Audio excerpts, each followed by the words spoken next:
Alright, this is version 1.1 of osakaOS. I did a recording of this earlier, but it was really bad, so now I'm gonna do it again. This is mainly just a version that fixed a bunch of bugs and annoying stuff from the first version, while containing a few like quality of life changes, extra features, commands, and things like that. But the first thing I want to show off is this small annoying bug that I fixed, where if you would press any character on the boot screen, it would save that character to the command line, and whenever you'd press enter, you type in a different command, it would prepend it to that command, but it wouldn't print it, right? So now that's gone. You press enter and there's nothing there. Same thing by going to the text editor mode. When you in version 1.1, if you open the file editor, it would print, because it's Control E, right? And it'll put that E character into the file search, but now it doesn't do that anymore. Now it's normal, right? And speaking about files themselves, right? If you would write anything to the last sector of the every fourth logical block, it would not write correctly, and it would like be corrupted. It would like corrupt that sector's data, right? But now that's fixed now, right? Now everything works as intended, at least. It's not the best, but at least it works mostly as intended. And I also introduced, this is only going to be specific to this version of osakaOS, but I plan on making a text editor for the graphical environment that would actually provide like a real proper editor. This is meant just to be like a low-level byte by byte editor. These are because every single character here is a byte in a sector, right?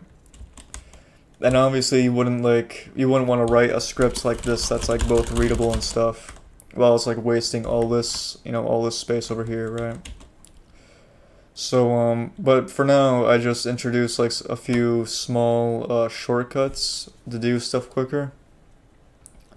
So if you do Control-Shift-D, it would delete a line and then increase the Y index by 1. Right. And if you do Control-Shift-Y, it would copy a line to clipboard, Control-Shift-P, paste it, right? And that's just stuff that makes writing scripts easier in this version. One command I want to show you is the text color command, which does as you expect it to do. It just changes the color of the text to any, this color is nice. This is a nice shade of blue.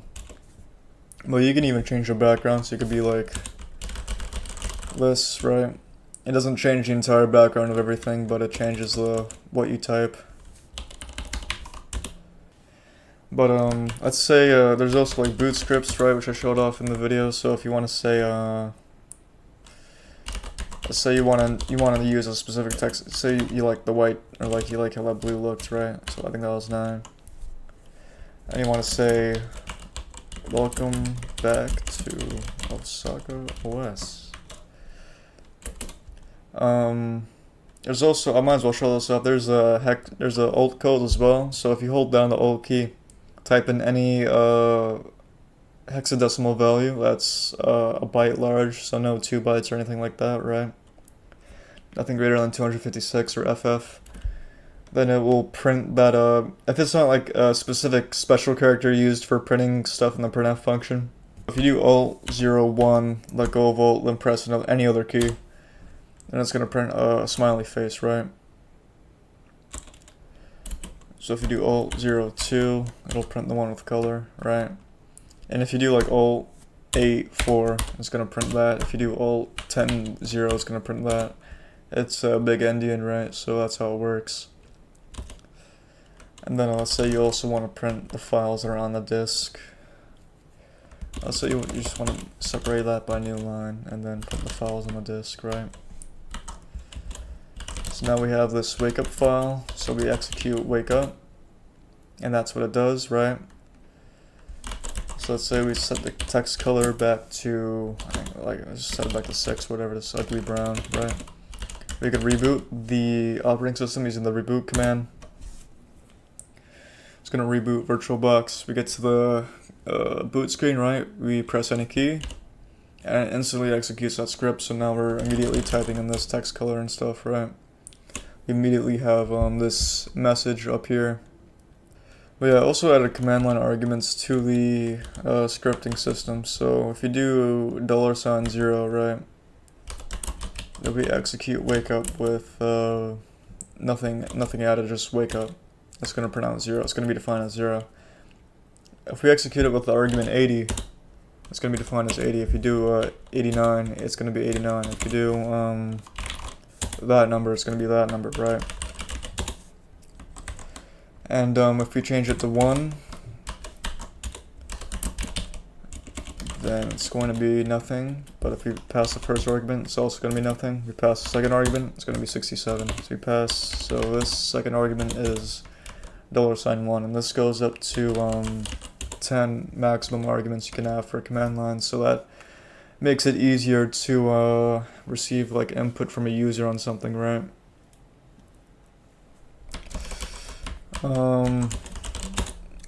Let me allocate a few files here. Another thing that was messed up about version 1.0 was that if you tried deleting a file that wasn't the most recently allocated, it will corrupt the file system table and it wouldn't read out files correctly at all, right? So now if you try deleting OK, it still prints out everything correctly, right? It doesn't print it out in order of when it was made, but it still prints it out correctly, right? It doesn't like leave anything out or corrupt anything wholly. So to print out the one in the middle, let's delete the middle file, the boot file. It still prints it out correctly. If we delete the most recent, and then we'll delete the only one left, and it's still all correct, right? So that's also nice. There's also this toechar command. So if we do 97 4 6 let's say 2020, it's going to print the ASCII value 97 with the foreground color value of 4, background color of 6, to position 2020 on the screen, which would be X20, Y20. We could do Y10, right? And we could change the color here. We can make it foreground 15, background. I think it's a maximum of 16 as well for the foreground and background. Background we can make it 7, right? No, we'll make it 9, and then we'll do 42, and there it is, right? And another thing about this command is that if you don't want to type the ASCII value, you can do the @ sign, then the character you want to print. So you could do 15 9 43, and that's what it does, right? There's also the TUI command, right? You just give a foreground color and a background color, so 1 and 5. There's nothing printed to the foreground, so it's just going to be 1 and 5, right? So you could be like 1 and 4, or 4 and 1. And I don't think there's any other arguments to this, are there? No, there isn't. It's pretty simple. Just print some color to the screen, basically. Let's say you wanted to query how many files were allocated on the system by using this return value, right? By executing the files command and querying the return value. It looks ugly, but it's fine, right? Now if that's okay, there's only one file allocated, so it's just going to say only one file. If we allocate another file, then we execute OK, it's going to say there's multiple files, right? Let's say you don't want to have this extra printed out stuff from the files command when you just want the return value. And if you mute and then unmute the command line, you're going to get exactly that, right? So if we delete this and we execute OK again, it's just still going to mute for that one command, then unmute. The mute doesn't work for all commands that print out stuff. It does in the current development version because I now have like a dedicated command line printing function for both graphical and text mode now. So yeah, mute is like the mute in the newer version is a lot better, but a lot of the stuff in what I'm currently making is a lot better because at the time I was working on 1.1 or like a release for that specific version. I was working mainly on just like bug fixes and stuff. And I had like school and shit going on at the same time, so I couldn't do a whole lot. I couldn't add like a bunch of extra modes except for this. If you do Control B, you can just look at the boot screen for a while, but you can't press any key and return to the command line. You have to do Control C like any other mode. But yeah, mute in the new version is gonna be a lot better. All this stuff is gonna be a lot better in the new version, right? Well, that's not coming out for a while, and the main focus is gonna be on the graphical environment. I think that's mostly it, other than like bug fixes and stuff. If you go to the graphical environment, it's the same thing as version 1.0, except it's slightly updated. Like a GUI framework is present now. It's a lot less buggy than version 1.0. Each window overlaps each other correctly. There's no like bug where you can do lists and then you can push it around with like, there's none of that, right?